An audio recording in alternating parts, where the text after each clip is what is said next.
Eran las 3 de la mañana y el frío de la pantalla de la laptop parecía quemarme la cara. Sostenía el ratón con una mano tan temblorosa que el cursor apenas respondía, saltando erráticamente por el escritorio. Me llamo Sara, tengo 25 años, y lo que estaba viendo esa noche en mi piso de Madrid no era una película de terror, era mi realidad. Frente a mí una carpeta que encontré por puro accidente en la nube de mi hermana Elena, 29 años y odontóloga. El título era Un muro de piedra profesional, caso de éxito muy grande, archivo confidencial. Lo que estaba a punto de ver no era medicina. Era el acta de defunción de mi familia. Hice clic y el mundo se detuvo. La grabación comienza con una nitidez aterradora. Es el consultorio privado de Elena. Daniel, mi novio de 31 años, está allí, tendido en la camilla ergonómica, sumergido en el limbo profundo de la sedación intravenosa. Elena está de pie junto a él. Al principio parece profesional, hasta que su mirada baja. En el vídeo veo como Elena suelta el instrumental dental. Sus manos se quedan suspendidas en el aire mientras mira la erección masiva de Daniel. Se queda muda con la boca abierta, incapaz de procesar la magnitud de lo que tiene delante. Escucho su primer susurro, apenas un hilo de voz cargado de una sorpresa violenta. Joder, no puede ser, esto es imposible. Elena camina hacia la puerta del consultorio, el sonido de sus tacones contra el suelo de linóleo, que antes me parecía el sonido de la autoridad y el éxito, ahora suena como los pasos de una cazadora, y con una calma que me dio ganas de gritar. Activa la cerradura electrónica. Está sola con él. Se quita los guantes de látex usados, se lava las manos con una lentitud ritual, casi religiosa, y regresa a la camilla. Se acerca más como hipnotizada. Sus manos, ahora sin guantes, se posan sobre el pantalón de Daniel. Sus manos lo recorren con una devoción enferma. Escucho el siseo del cierre deslizándose. Cuando lo libera, Elena suelta un jadeo que el micrófono capta con una claridad obscena. Se queda paralizada unos segundos, asimilando el descubrimiento. De pronto su cara cambia. La sorpresa se convierte en una sonrisa demente, de pura codicia. Agarra a Daniel con las dos manos al mismo tiempo, una sobre la otra, tratando de abarcar el largo, pero la punta sobresale. Veo cómo pega su propio antebrazo al lado de su anatomía, midiendo, comparando, soltando una risotada nerviosa que me heló la sangre. Eres un monstruo, Daniel. ¿Cómo es posible que mi hermanita tenga esto en su cama todas las noches? Su voz empieza a subir de tono, envalentonándose. Sara no tiene ni idea de cómo usarte. Es una básica, una monja mediocre que te tiene desperdiciado. Estás en las manos equivocadas, cariño, pero hoy vas a saber lo que es una mujer de verdad. Elena se vuelve loca frente a la cámara. Se inclina y besa a su amigo con una desesperación animal, solo para separarse un segundo después y escupirlo con desprecio, como si estuviera marcando territorio, como si estuviera reclamando una propiedad que por derecho divino le pertenece a ella y no a mí.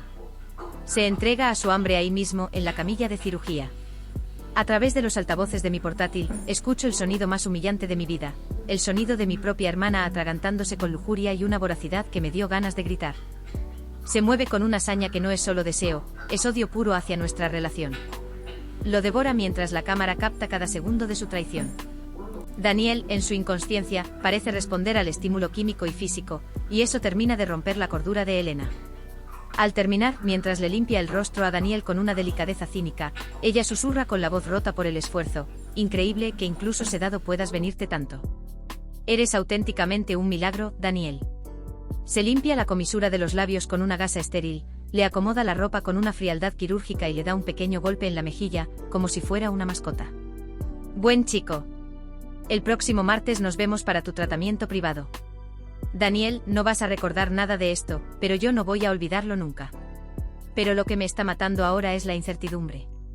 En la carpeta hay solo 3 vídeos, pero Daniel fue a esa clínica cada martes durante 6 meses. ¿Fueron solo 3 veces? ¿O fueron una decena? ¿O acaso Elena aprovechó cada maldita oportunidad en que lo tuvo sedado para profanarlo? Elena es una mujer de extremos y obsesiones. Miro la pantalla y me pregunto si ella se detuvo en esos tocamientos o si, en alguna de esas tardes donde Daniel no recordaba nada al despertar, ella llegó al acceso carnal. ¿Lo habrá montado mientras él estaba en ese limbo de indefensión total? Es imposible saberlo, pero viendo la cara de satisfacción de mi hermana al salir del consultorio, sospecho que no hubo un solo centímetro de Daniel que ella no profanara a su antojo.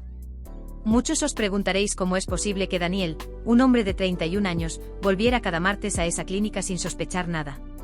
La respuesta es tan brillante como malvada: Elena utilizó su título de médica para crear una jaula de miedo. Un día, después de una limpieza rutinaria, Elena llamó a Daniel a su despacho privado.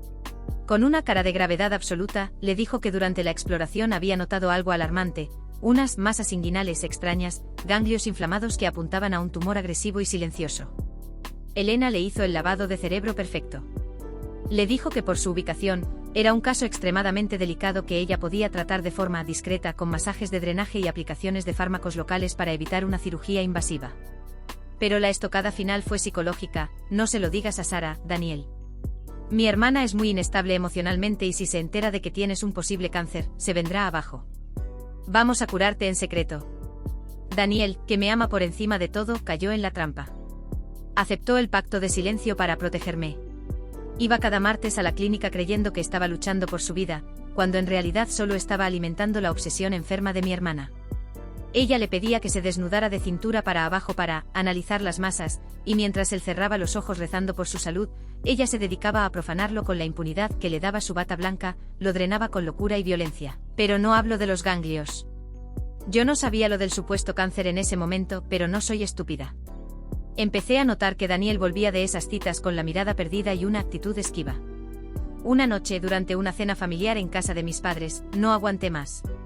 Solté en la mesa que me parecía muy extraño que una odontóloga pasara tanto tiempo a solas con su cuñado en citas que no figuraban en la agenda oficial de la clínica. El silencio que siguió fue asfixiante. Mi madre dejó los cubiertos con un golpe seco y me llamó envidiosa. Mi padre, que tiene a Elena en un pedestal de oro por ser la médica de éxito, se puso rojo de ira.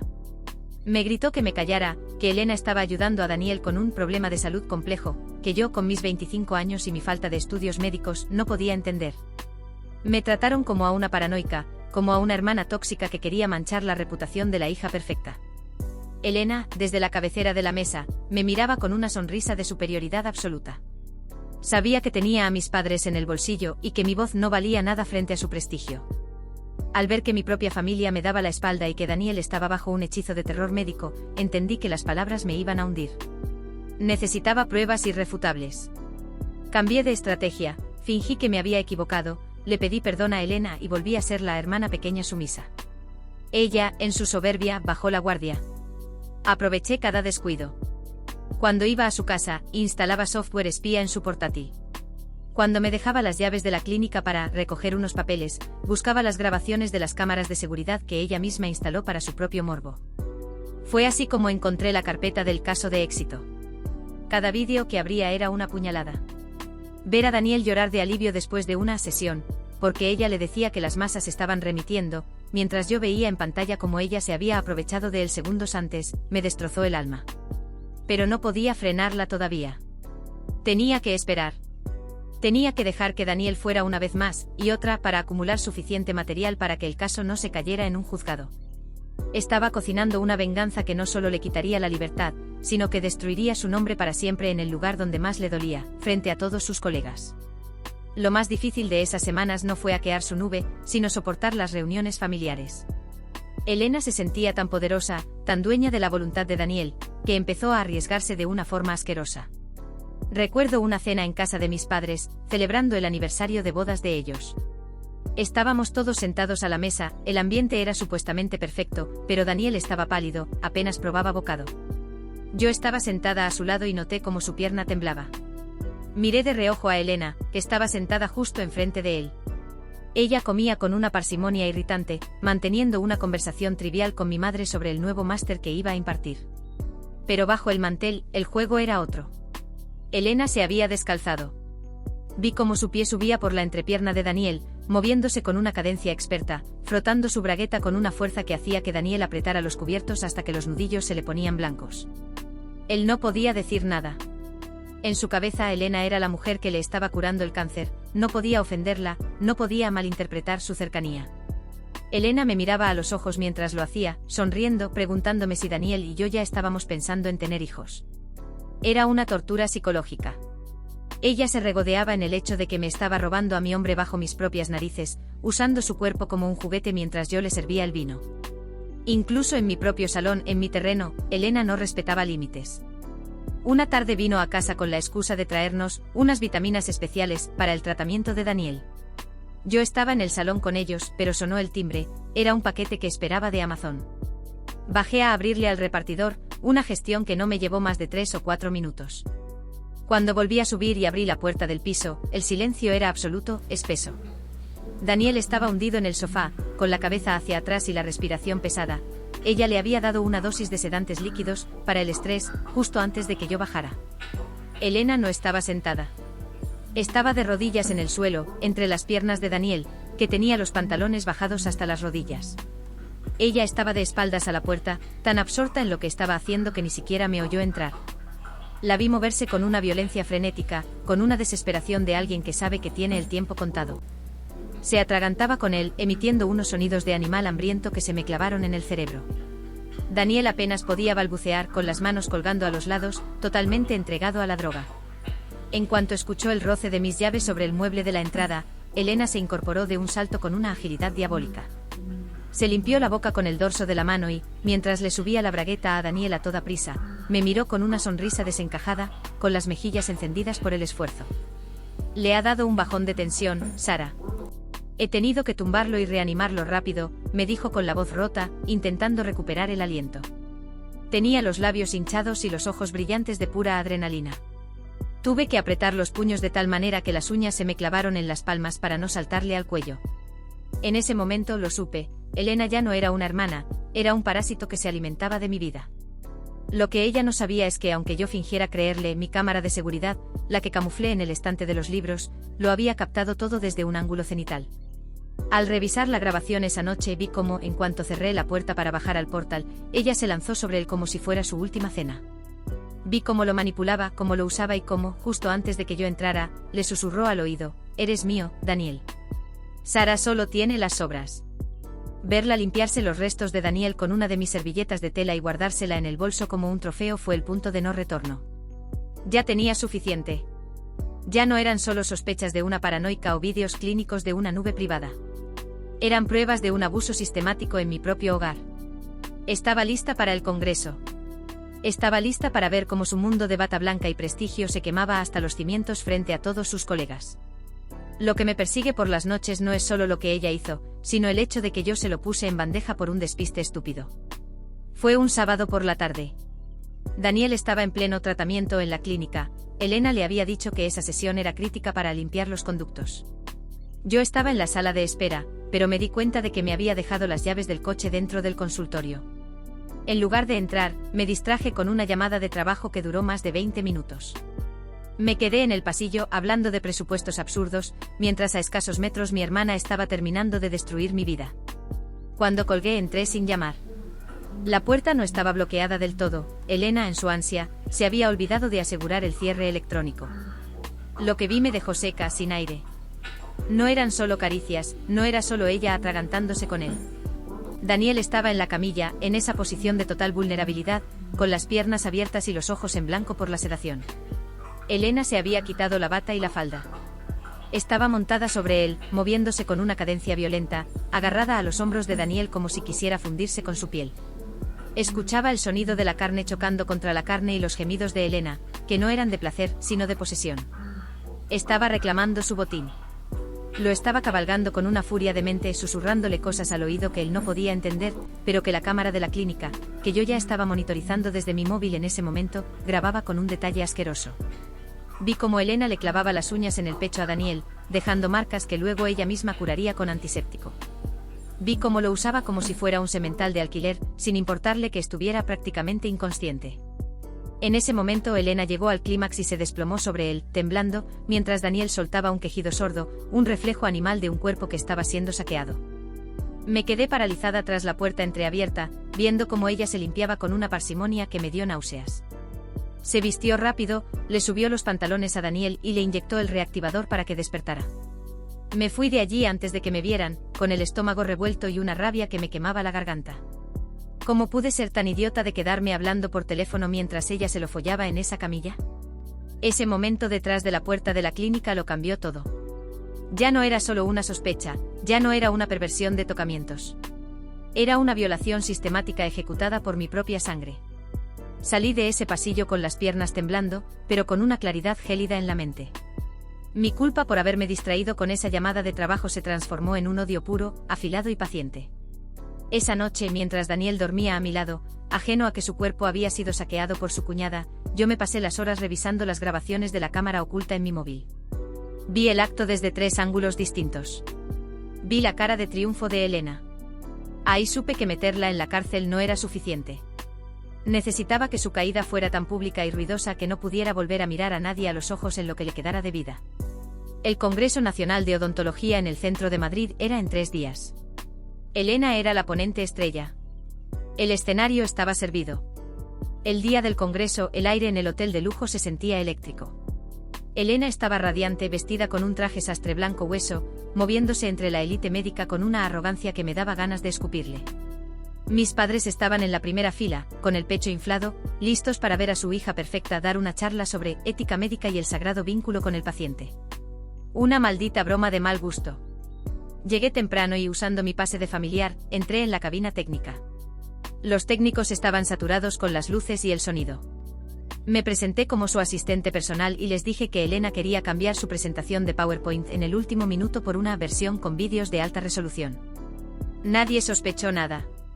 Reemplacé su archivo por mi montaje. Un vídeo de 15 minutos que empezaba con sus charlas de ética y terminaba con ella cabalgando a Daniel en la camilla 4. Elena subió al escenario bajo un aplauso ensordecedor. Daniel estaba sentado a mi lado, todavía con ojeras, creyendo que esa noche Elena le daría los resultados finales de su cáncer.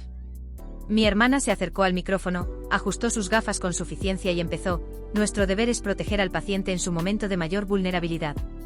En ese instante hice la señal al técnico que yo misma había sobornado. La pantalla gigante de 10 metros se encendió. Al principio se veía a Elena en el consultorio, hablando de forma profesional. Pero de repente el audio cambió. Se escuchó el siseo del cierre de Daniel. 500 dentistas, los mejores de España, vieron en 4K cómo la prestigiosa doctora Elena se atragantaba con la anatomía de su cuñado. Escucharon sus gemidos de posesión y cómo me llamaba monja mediocre, mientras se lo follaba con una saña animal. El auditorio se quedó en un silencio sepulcral, un vacío absoluto que solo se rompió cuando se escuchó el sonido de la carne chocando contra la carne en los altavoces de alta fidelidad. Elena se giró hacia la pantalla. Su rostro pasó del blanco clínico al gris ceniza. Se quedó paralizada, viendo su propio clímax proyectado frente a sus mentores y rivales. Daniel se puso de pie, blanco como un muerto, soltando un grito ahogado mientras entendía que el tumor era la mentira que Elena usó para violarlo. Mis padres intentaron desaparecer en sus asientos mientras la gente a su alrededor los miraba con un asco infinito. Yo me levanté, miré a Elena desde la oscuridad del auditorio y simplemente sonreí. La policía, que yo misma había avisado denunciando el abuso con las pruebas en mano, entró por el pasillo central. Se la llevaron esposada frente a todos, todavía con el traje blanco manchado de su propia humillación. El vídeo seguía reproduciéndose en bucle, mostrando cómo ella le clavaba las uñas a Daniel mientras él roncaba sedado. Actualización. Hoy el silencio ha sustituido a los gritos, pero es un silencio que pesa más que el plomo. Elena está en Soto del Real, esperando un juicio que, con las pruebas que aporté, la mantendrá a la sombra durante una década. Su carrera, su prestigio y esa bata blanca que usaba como armadura, ahora son solo basura. Pero el daño colateral es una mancha de aceite que lo ha podrido todo. Mi familia está devastada. Mis padres, que antes la tenían en un altar, ahora no pueden ni salir a la calle en Madrid sin que alguien les señale como los padres de la doctora depredadora.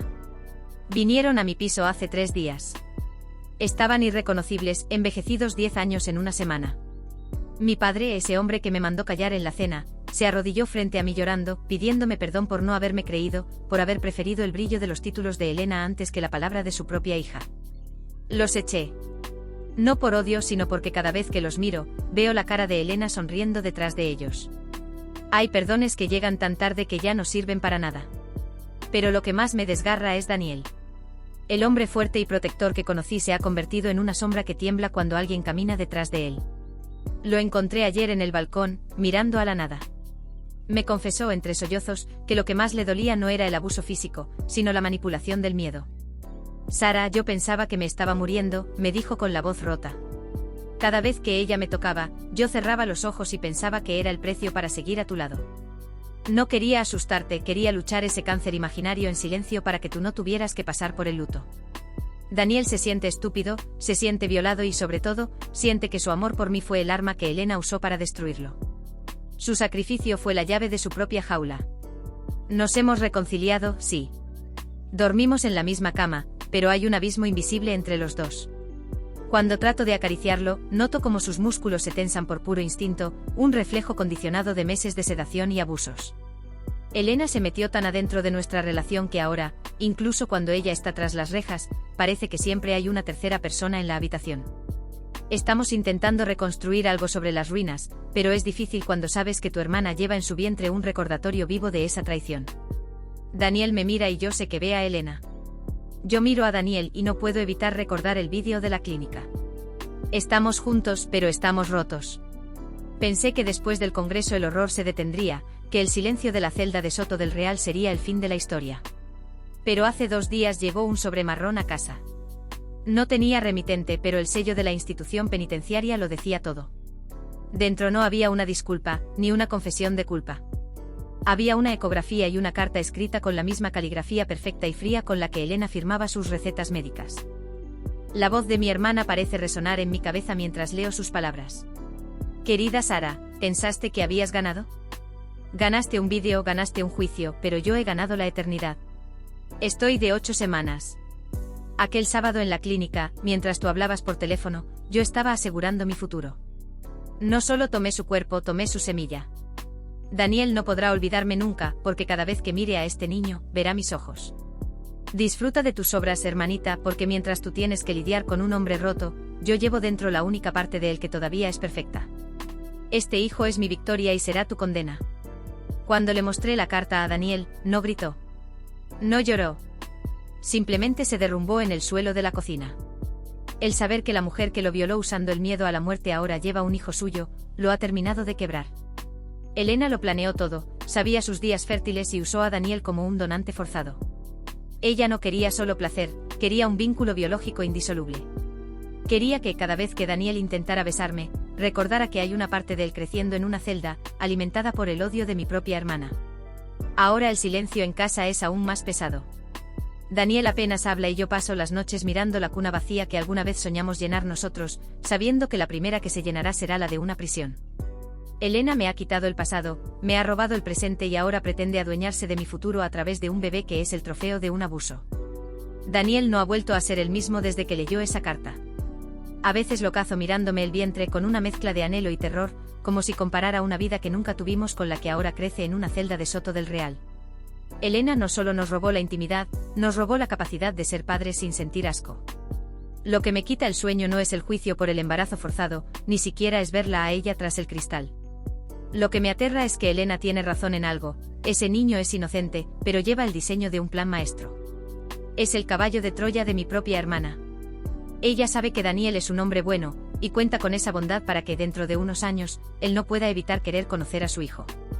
Elena no necesita salir de prisión para destruirnos, solo necesita que ese niño nazca para que Daniel y yo estemos atados a ella de por vida. Cada cumpleaños, cada visita, cada decisión médica del crío será una excusa para que ella nos hable desde el infierno. Ayer, Daniel me preguntó en un susurro si creía que el niño se parecería a ella. No supe qué responder. Solo sé que mientras Elena espera su condena, yo siento que la que está presa en una pesadilla eterna soy yo. Ella tiene las rejas, pero nosotros tenemos el recuerdo. He decidido que este es el último vídeo que grabo sobre esto por un tiempo. Necesito poner mi cabeza en orden y sobre todo, ayudar a Daniel a recordar quién era antes de entrar en esa clínica. No sé qué pasará cuando ese bebé nazca, ni cómo reaccionaremos cuando el juzgado nos llame para decidir sobre su futuro. Lo único que sé es que no voy a dejar que el plan de Elena dicte el resto de mis días. La verdadera victoria no es verla presa, sino lograr que algún día, Daniel y yo podamos mirarnos a los ojos sin que su sombra se proyecte entre nosotros. ¿Creéis que es posible empezar de cero después de una traición que ha dejado una marca biológica? Compartid vuestra opinión sobre cómo cerraríais vosotros este capítulo si fuera vuestra propia vida. Los leo porque vuestro apoyo ha sido lo único que me ha mantenido en pie. Soy Sara, y esta ha sido mi historia. Por ahora. Si este relato te ha dejado con el corazón en un puño, no te vayas sin dejar tu like y suscribirte al canal. Aquí en Historias Randoms desenterramos las verdades que el prestigio y el silencio intentan ocultar. Activa la campana de notificaciones, el juicio de Elena está por comenzar y no querrás perderte el desenlace de esta pesadilla. Y dime en los comentarios, ¿crees que el amor de Daniel y Sara sobrevivirá a ese bebé, o Elena ya ganó la partida? Los leo. Nos vemos en la próxima historia si es que puedes dormir.